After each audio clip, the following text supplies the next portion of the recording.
मी नवल सालवे, क्रांतिकारी विचार न्यूज मध्ये आपलं हार्दिक स्वागत आहे। आज आपण सांगणार आहे कल्याण डोंबिवली स्मार्ट सिटीचा इतिहास। मुळात 2015 साली कल्याण डोंबिवली महापालिके अंतर्गत असलेल्या शहरांची निवड स्मार्ट सिटी डेव्हलपमेंट साठी झाली होती। त्यानंतर स्मार्ट सिटी अंतर्गत कल्याण डोंबिवली महापालिका तर्फे काही विशेष प्रकल्प राबविण्यात येणार होते।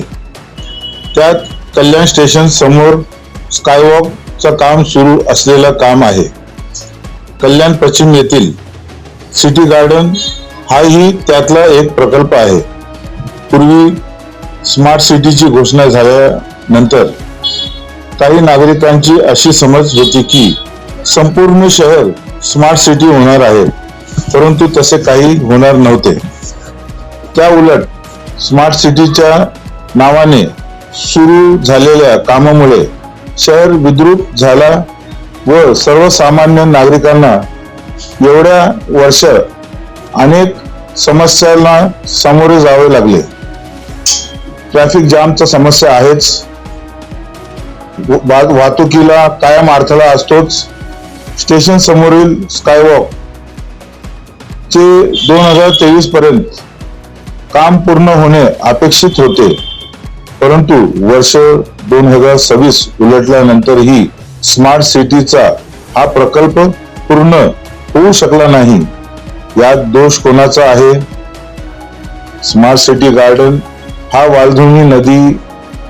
वालधुनी उल्हास नदीमध्ये भराव टाकून उभा करण्यात आला आहे।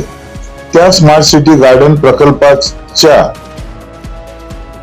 आडीत कायद्याला बगल देऊन महापालिका प्रशासनाने अनेक बिल्डरांना बिल्डिंग बांधण्याची परवानगी ही दिली आहे।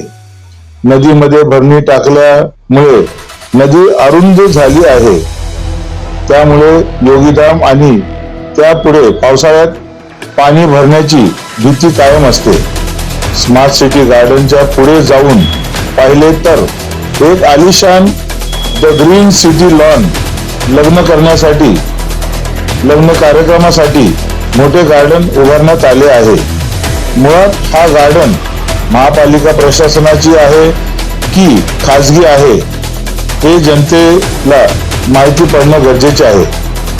स्मार्ट सिटी प्रकल्पाच्या माध्यमातून आणि शहरातील इतर विकास कामामध्ये मोठ्या प्रमाणात घोटाळा व भ्रष्टाचार झाल्याचे नागरिकांचे म्हणणे आहे।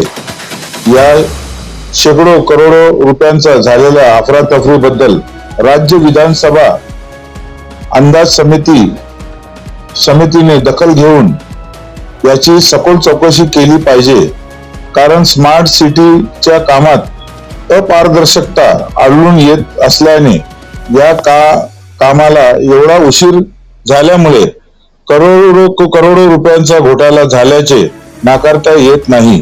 म्हणून विधानसभा अध्यक्ष यांनी विधानसभा अंदाज समिती मार्फत या संपूर्ण कामाची चौकशी करावी अशी येथील नागरिकांची भावना आहे। धन्यवाद।